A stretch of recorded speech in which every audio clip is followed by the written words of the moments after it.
Hello to all students. आज हमें circulatory system of earthworm देखना है। उसके पहले यहाँ पर एक डाइजेस्टिव सिस्टम में कुछ चीज़ें मुझे मेंशन फिर से करनी है। जब हमने गट वॉल देखा था तो गट वॉल में हमने पेरिटोनियम मसल, एंटेरिक एपिथेलियम और क्यूटिकल हमने देखा था। तो पेरिटोनियम में कौन सी सेल्स होती हैं? सबसे बाहरी स्तर होती है गट वॉल की उसमें क्लोरिकोगन सेल्स पाई जाती हैं। तो क्लोरिकोगन सेल्स किसकी होती हैं? ये थोड़ा करेक्शन करना है अगर मैंने गलती से कुछ गलत बोल दिया हो तो।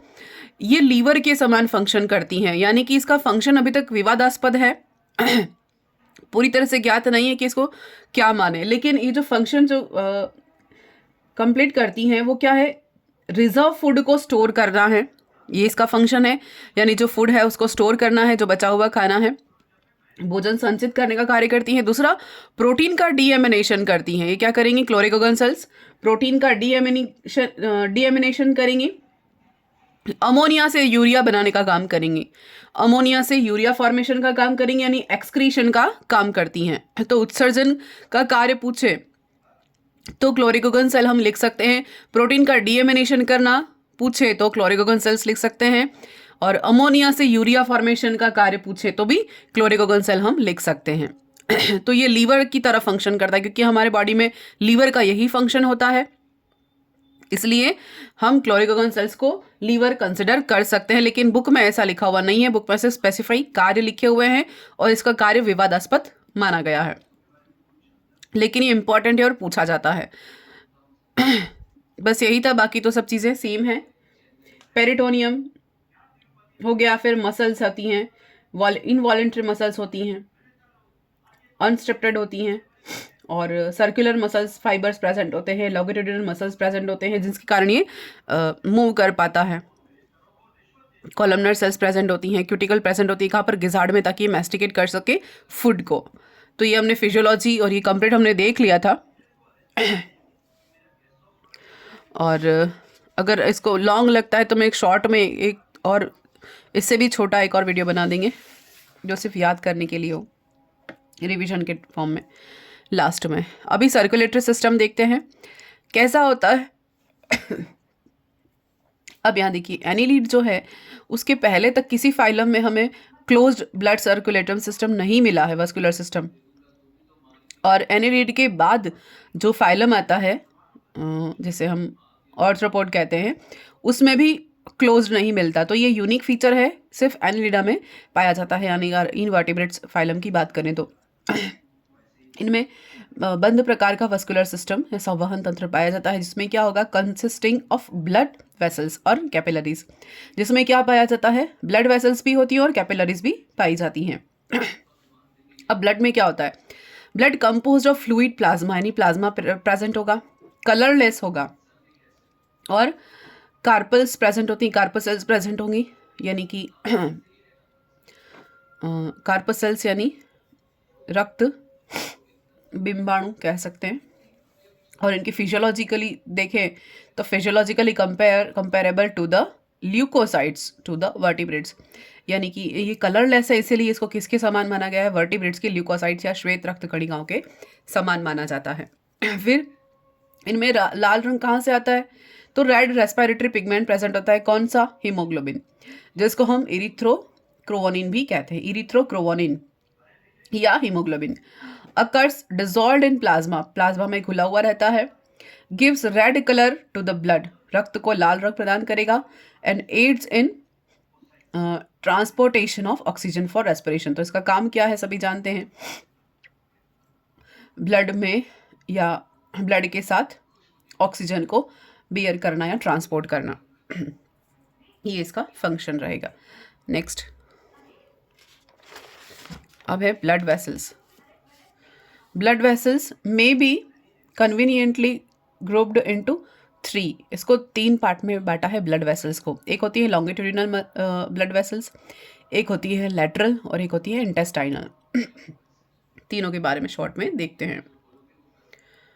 लॉन्गिट्यूडिनल, सबसे पहले हम देखते हैं लॉन्गिट्यूडिनल ब्लड वेसल्स। ये कहाँ रन करती हैं? Length wise in the body, body की लेंथ के अकॉर्डिंग रन करती हैं। इसमें फर्स्ट टाइप देखते हैं डॉर्सल वेसल। डॉर्सल वेसल कहाँ पर रहेंगी? लार्जेस्ट ब्लड वेसल्स है। डॉर्सल वेसल कहाँ है? सब बॉडी की लार्जेस्ट ब्लड वेसल है। कहाँ रन करेंगी? Run above the alimentary canal, alimentary canal के ऊपर रन करेंगी और थिक होती हैं, मस्कुलर होती हैं, रिदमिकली कॉन्ट्रैक्टाइल वॉल, यानी कि कॉन्ट्रैक्टाइल वॉल, या हम कहेंगे कि रिदम से ये कॉन्ट्रैक्ट करती हैं इनकी भित्तियाँ, और blood flows through it from backward to forward. इसका ये ध्यान में रखना है, इंपॉर्टेंट ये है कि यहाँ पर डॉर्सल वेसल में रक्त कहाँ से कहाँ की ओर फ्लो करेगा? पोस्टीरियर पार्ट से फॉरवर्ड, अग्रभाग की ओर, पीछे से आगे की ओर, ये ध्यान रखना है। डॉर्सल वेसल में ब्लड कहाँ से कहाँ रन करेगा? बॉडी के बैक साइड से फ्रंट साइड की ओर। और supplies blood to the pharyngeal nephridia, किस किस को ब्लड सप्लाई करेंगी ये? फेरेंजियल नेफ्रेडिया को, ईसोफेगस को, गिजार्ड को, यानी कि बॉडी के अग्रभाग में जितने भी पार्ट प्रेजेंट है उन्हें ये। And the anterior part of the alimentary canal behind 13 segment, 13वें सेगमेंट के पीछे जो अग्रभाग प्रेजेंट है वहां पर एलिमेंट्री कैनाल का, वहां पर ये डॉर्सल वेसल क्या करेगी? ब्लड सप्लाई करेगी। कहाँ से?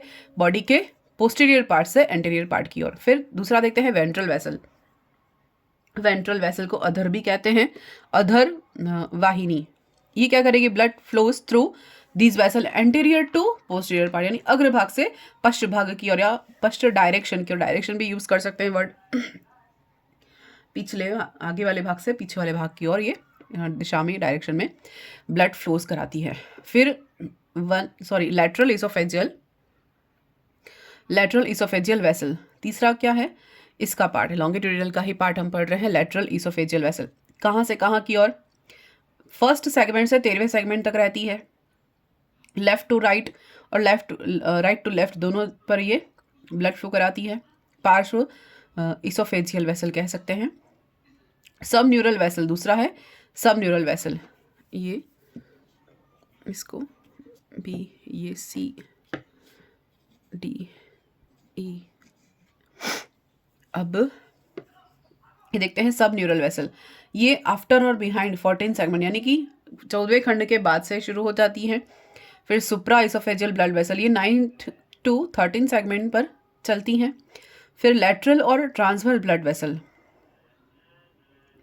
ये देखते हैं ये वाला सेकेंड वाला पार्ट, इसके भी पार्ट देखते हैं। लेटरल ब्लड वेसल्स और एंटीरियर रीजन कहाँ से कर? फर्स्ट टू 13 सेगमेंट तक ये रन करती हैं, पहले से 13वें सेगमेंट की ओर। फिर इसका पहला पार्ट हम पढ़ते हैं, हृदय, हार्ट। हार्ट कहाँ पर होता है इनका? 7th, 9th, 12th and the 13th segment is found in a pair of large, thick, muscular and rhythmically contractile ventricle vessels called heart. तो हृदय किसको कहते हैं? इनके 7वें, 9वें, 12वें और 13वें सेगमेंट में क्या होती हैं? जब ये जो ब्लड वेसल्स हैं वो कैसी हो जाती हैं? लार्ज हो जाती हैं, थिक हो जाती हैं, मस्कुलर हो जाती हैं और रिदमिकली कॉन्ट्रैक्ट करती हैं वर्टिकल वेसल्स के फॉर्म में। उसी को हम क्या कहते हैं? केचुए का हृदय कहते हैं। फंक्शन क्या है? Pump blood from dorsal to ventral vessel, पृष्ठ से अधर सतह की ओर रुधिर का बहाव या पंप करना इसका फंक्शन है। फिर while flow in opposite direction, जब ऑपोजिट डायरेक्शन में फ्लो करता है या इसके प्रिवेंशन करता है, ऑपोजिट डायरेक्शन में फ्लो करने को प्रिवेंशन करता है बाय इंटरनल वॉल। इनके अंदर आंतरिक वॉल्व या कपाट पाए जाते हैं जो उल्टी दिशा में बहने से इसको रोकता है। फिर heart of 7th to 9th segment, यानी 7वें से 9वें खंड में जो सेगमेंट होता है हृदय का भाग, वो क्या कहा जाता है? लेटरल हार्ट या पार्श्व हृदय कहा जाता है। और 12-13 सेगमेंट में जो प्रेजेंट होता है लेट्रो इसोफेजियल हार्ट कहा जाता है। यानी हृदय कहाँ से कहाँ प्रेजेंट है? 7, 9, 12 और 13वें खंड में जो ब्लड वेसल्स हैं, कौन से? लेटरल ब्लड वेसल्स, ये उस इन सेगमेंट्स में जाके क्या हो जाती हैं? मोटी हो जाएंगी, बड़ी हो जाएंगी, मस्कुलर हो जाएंगी और कॉन्ट्रैक्ट करेंगी रिदमिक वेंट्रिकल सरफेस पर। तो उसको हम क्या कहते हैं? वेंट्रिकल वेसल, सॉरी, उसको हृदय कहते हैं। अब हृदय का काम तो देख लिया कि पृष्ठ से अधर सतह की ओर पंप करना ब्लड को। अब ये ऑपोजिट डायरेक्शन में रोकने के लिए बहुत सारे इंटरनल वॉल्व पाए जाते हैं। अब 7th से लेके 9th सेगमेंट, 7th और 9th सेगमेंट में जो हृदय पाया जाता है उसको लेटरल हार्ट कहेंगे, और 12-13 सेगमेंट में जो हृदय पाया जाता है उसको लेटरल इसोफेजियल हार्ट कहते हैं। ठीक,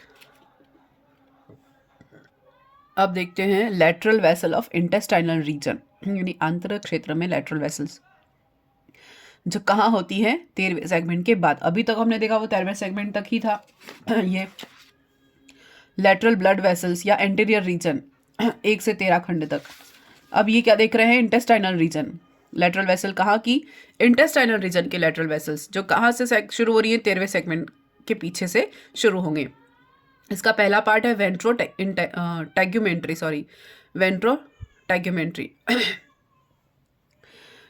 13वें सेगमेंट के बाद ventral vessels gives off a ventrotegumentary on either side, sends a delicate septonephridial branch to septal nephridia supply integumentary nephridia। यानी ये ब्लड कहाँ सप्लाई करेंगी, इंटेग्यूमेंट्री नेफ्रिडिया को ब्लड सप्लाई करेंगी।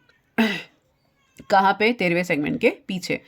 और वेंट्रल वेसल किसको रक्त देती हैं, दोनों साइड पर। वेंट्रो टैग्यूमेंट्री के दोनों सरफेस पर, दोनों साइड्स पर ये वेसल्स को फ्लो कराएंगी, ब्लड फ्लो कराएंगी। और ये आगे जाकर सेप्टोनेफ्रिडियल ब्रांच को, जो कि सेप्टल नेफ्रिडिया होते हैं, उसे ब्लड सप्लाई करती है और इंटेग्यूमेंट्री नेफ्रिडिया को भी ब्लड सप्लाई करती है। उसके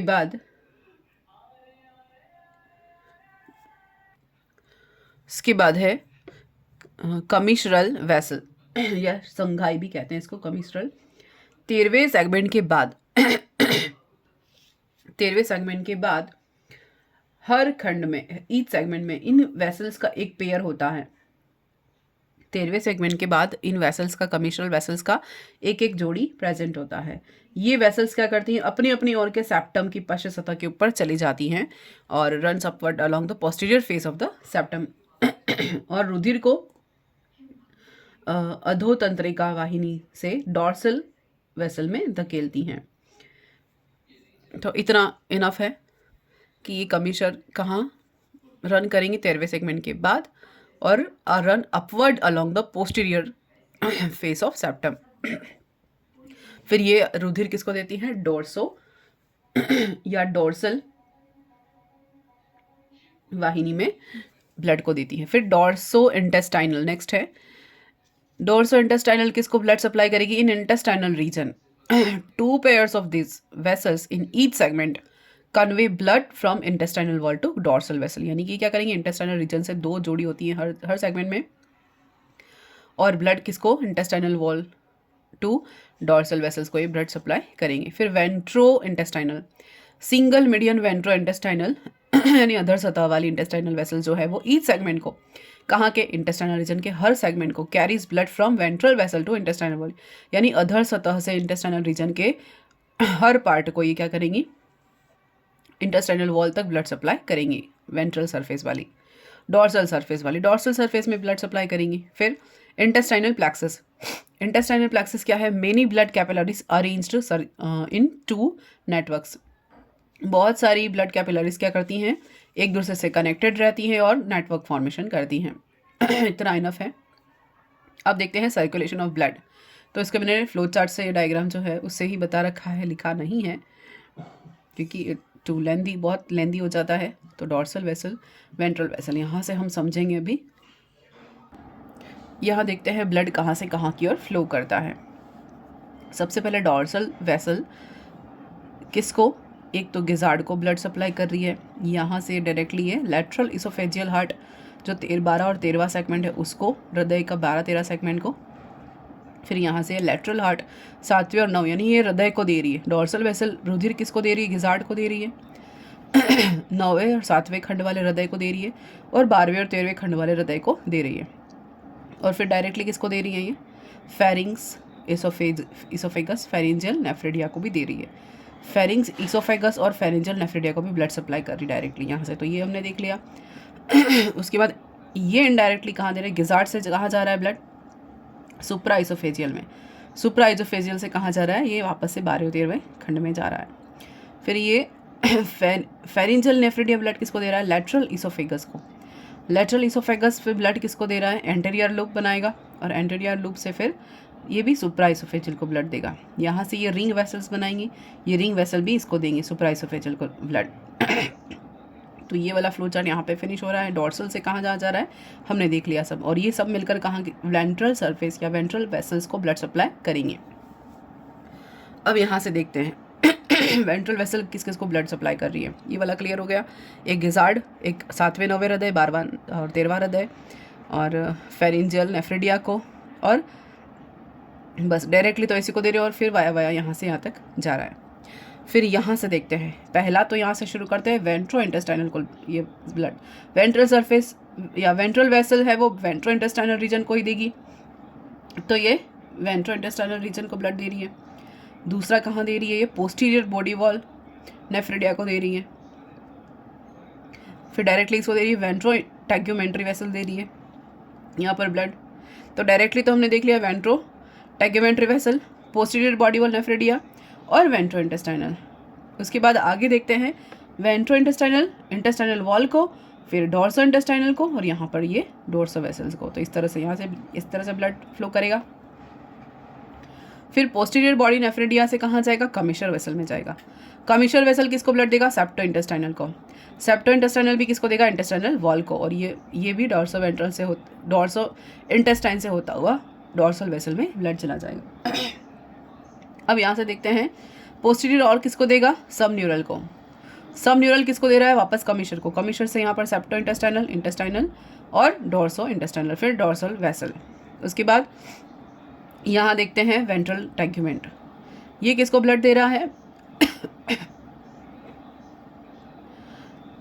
septa genital organ, anterior body wall nephridia, इसको ब्लड सप्लाई कर रहा है ये। और ये किसको दे रहा है, septa genital organ anterior body wall nephridia. यहाँ से ब्लड कहाँ जा रहा है, लेटरल इसोफेगस में। ठीक है, तो यहाँ पर ये ब्लड इस तरह से जा रहा है, और ये वापस यहाँ से इस तरह से रिंग को, यहाँ से ब्लड कहाँ लेटरल इसोफेगस से कहाँ जा रहा है, रिंग वेसल्स में। तो इस तरह से यहाँ से तो ये वापस जाकर किस में मिल रहा है, रिंग में, और यहाँ जाकर वापस वेंट्रल में आ रहा है। और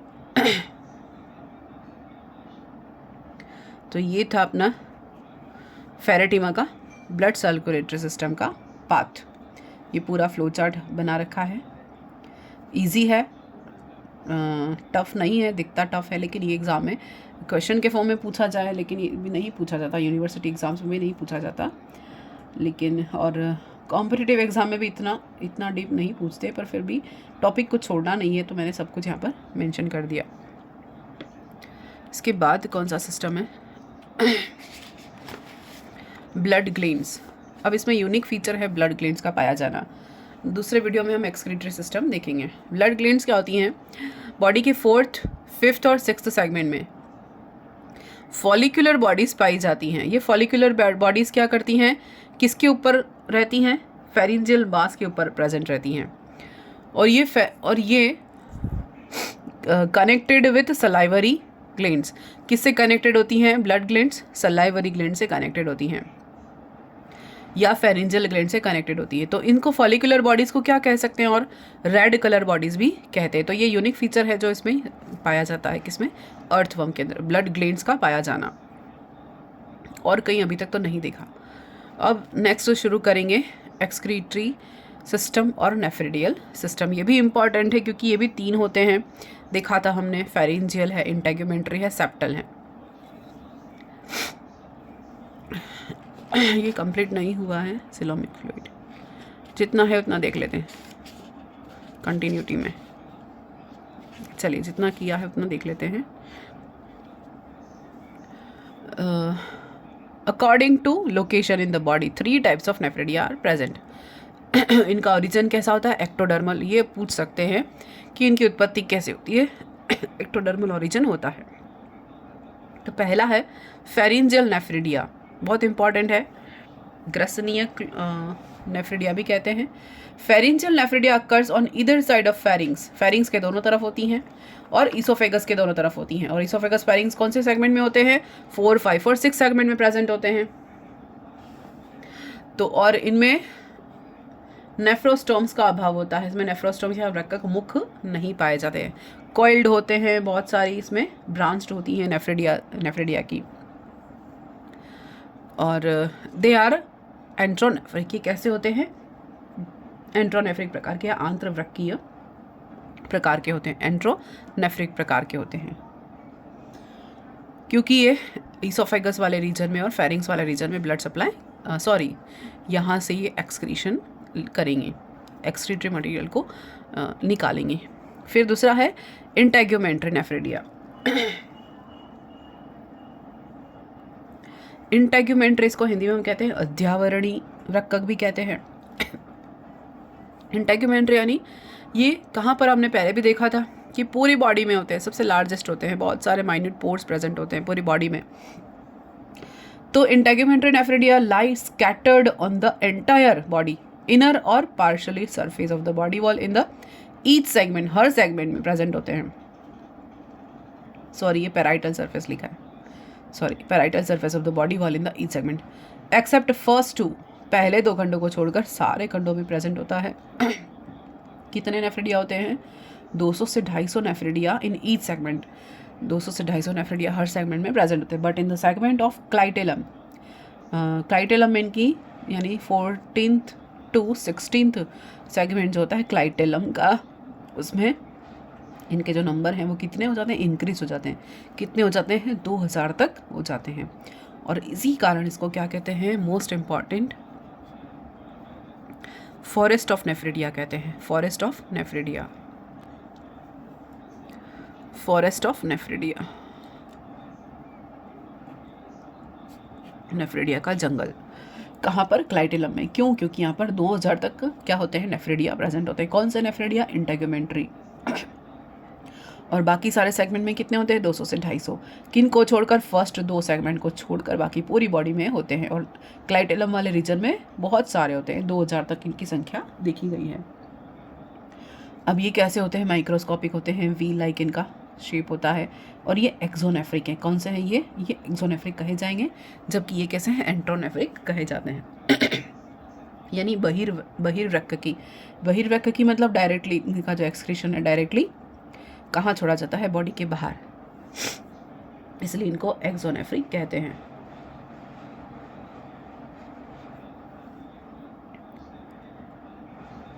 इनको एंट्रोनेफ्रिक इसलिए कहते हैं क्योंकि ये बॉडी के अंदर ही ओपन होती हैं। अब देखिए सेप्टल नेफ्रेडिया,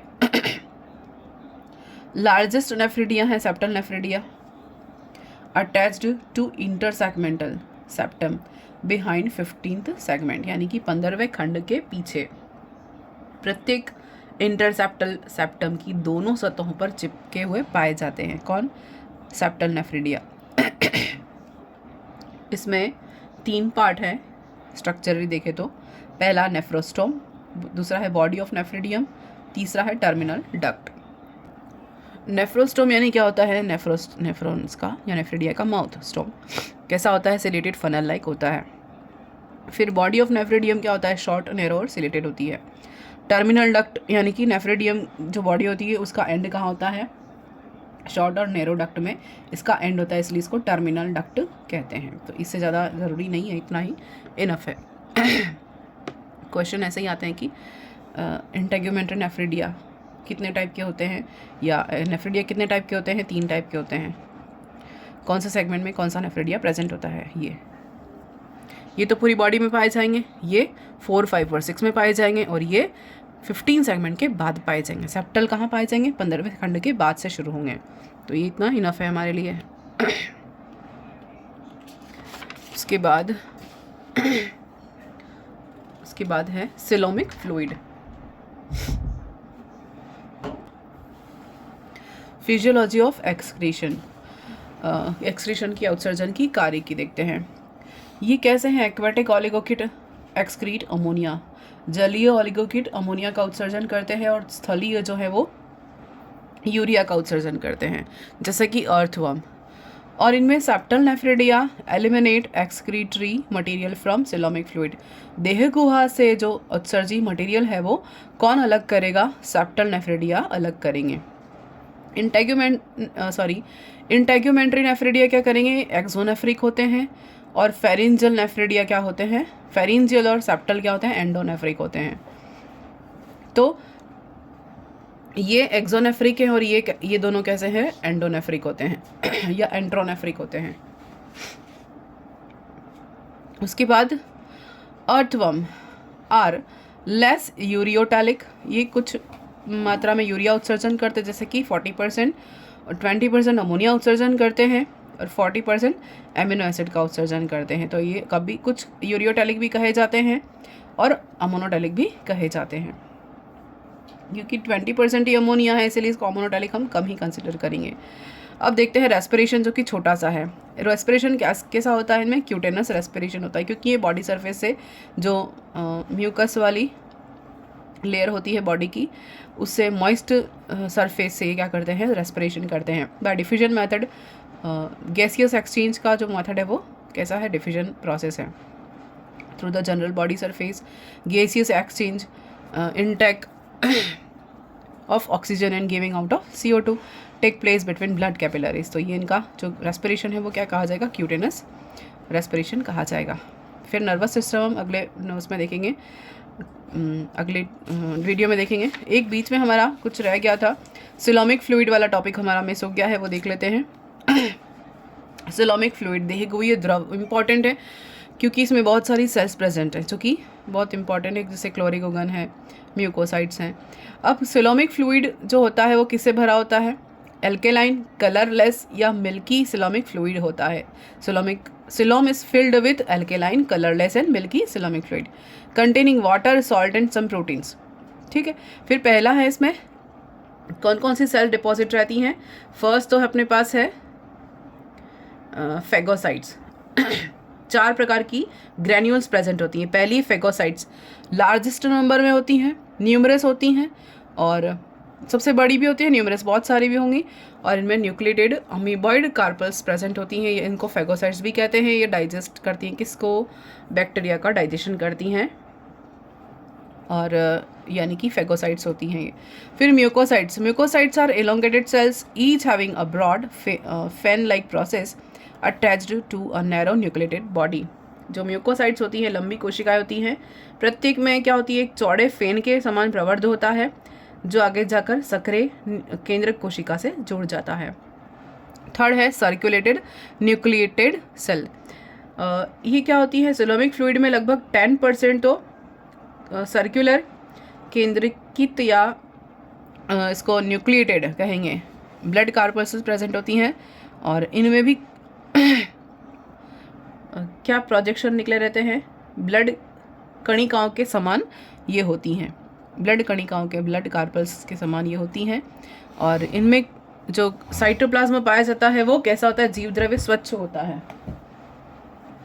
फिर लास्ट है क्लोरिकोगन सेल्स। ये क्या होती हैं, येलो कलर की सेल्स होती हैं, स्टार शेप्ड होती हैं, स्मॉल साइज होती हैं और स्टेन विद आयोडीन सॉल्यूशन। अगर इनको आयोडीन सॉल्यूशन के साथ स्टेन किया जाए तो ये रंग देती हैं।